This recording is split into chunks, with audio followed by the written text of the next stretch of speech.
வணக்கம் மாணவர்களே, இரண்டாம் வகுப்பில் நாம ஈரிலக்க எண்கள் தானே படிச்சிட்டு இருக்கோம். கூட்டல் செய்யலாமா? இனமாற்றமின்றி உள்ள கூட்டல் கணக்குகளை செய்யலாம். அது என்ன இனமாற்றமின்றி? ஒன்றுகளில் உள்ள இந்த இரண்டு எண்களை கூட்டினால் கிடைக்கும் விடை ஓரிலக்க எண்ணாக தான் இருக்கும். அதை அப்படியே ஒன்றுகள் நேரா எழுதிடலாம்.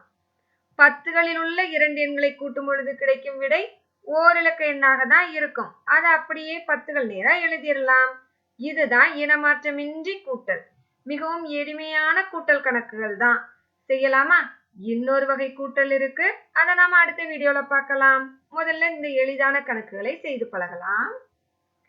32 என்ற எண்ணையும் 21 என்ற எண்ணையும் கூட்டினால் என்ன கிடைக்கும்? என்ன கிடைக்கும்?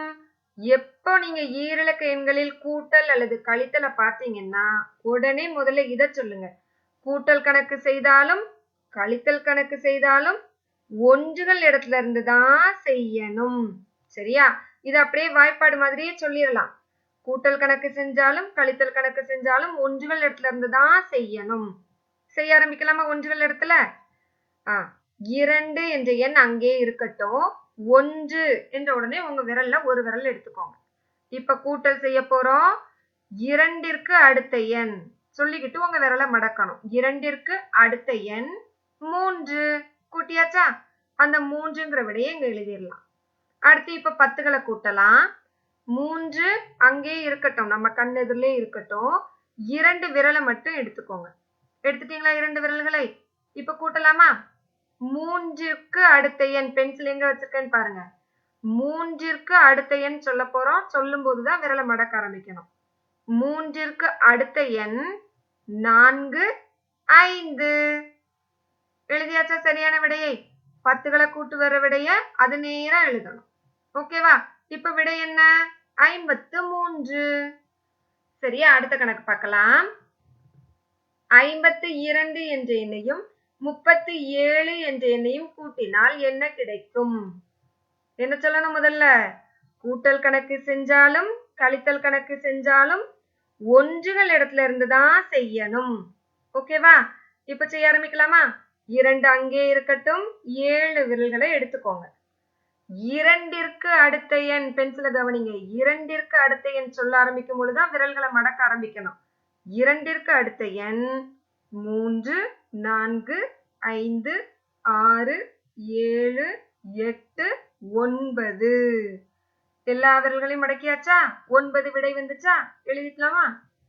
ஒன்றுகளுக்கு நேரா எழுதணும். அடுத்து 5 அங்கே இருக்கட்டும். 3 விரல்களை எடுத்துக்கோங்க. 5ற்கு அடுத்த எண் 6, 7, 8. பாருங்க, 10கள் நேரா 8ன்னு எழுதியாச்சு. இது என்ன விடை? 89. சரியா? இன்னொரு கணக்கு பார்க்கலாம். 44 என்ற எண்ணுடன் 33 என்ற எண்ணை கூட்டினால் என்ன கிடைக்கும்? கூட்டல் கணக்கு செய்ய போறோம். என்ன சொல்லணும்?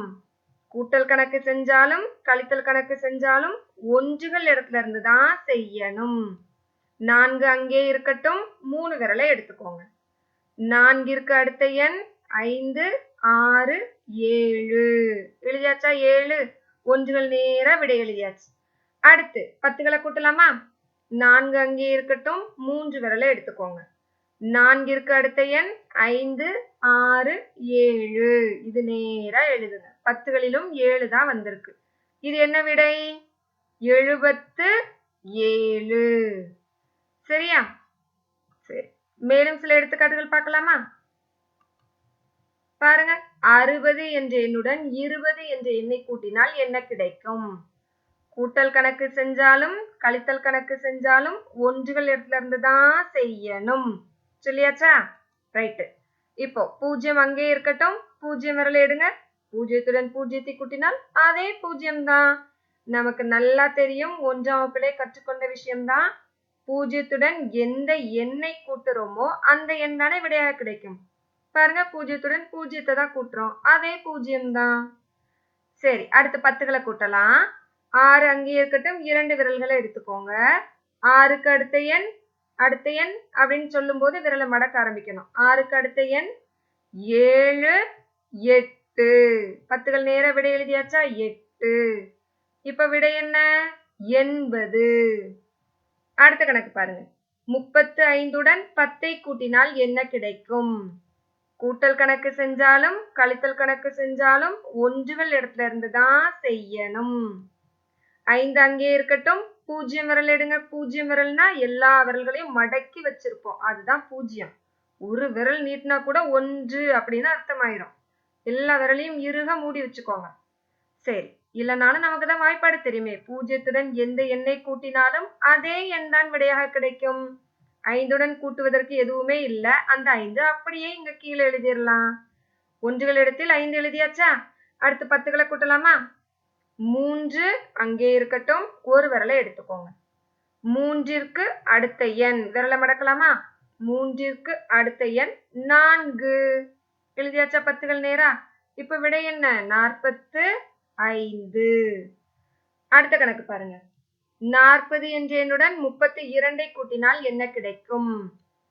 கூட்டல் கணக்கு செய்தாலும் கழித்தல் கணக்கு செய்தாலும் ஒன்றுகள் இடத்துல இருந்து தான் செய்யணும். செய்யலாம். 0 அங்கே இருக்கட்டும். 2 விரல்களை எடுத்துக்கோங்க. 0ற்கு அடுத்த எண் சொல்லிக்கொண்டே விரலை மடக்கலாமா? 0ற்கு அடுத்த எண் 1 2 விடை எழுதியாச்சா?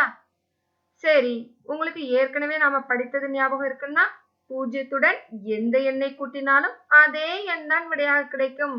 0 2 கூட்டினால் 2 தான் விடை. எழுதிடலாமா? சரிதானே? சரி, அடுத்த 10களை கூட்டலாம். 4 அங்கே இருக்கட்டும். 3 விரல்களை எடுத்துக்கோங்க. 4ற்கு அடுத்த எண் சொல்ல ஆரம்பிக்கும் போது விரலை மடக்கணும். அடுத்த எண்ணை சொல்லும் போது 4ற்கு அடுத்த எண் 5 6 7. பாருங்க, 10கள் நேரா 7 எழுதியாச்சு. 72 தான் விடை. இதே மாதிரி உங்க புக்ல உள்ள கணக்குகளையும் செய்துறீங்களா? இங்க பாருங்க, 25ஆம் பக்கத்தில் கொடுக்கப்பட்டுள்ள கணக்குகள் எல்லாமே இனமாற்றமின்றி கூட்டல் கணக்குகள் தான். டீச்சர் எழுதின மாதிரி எழுதி 10கள் ஒன்றுகள் கண்டிப்பாக மேலே எழுதி தான் கூட்டல் செய்யணும். செய்த சரியாக விடைகளை உங்க புக்ல எழுதிக்கோங்க. நன்றி மாணவர்களே.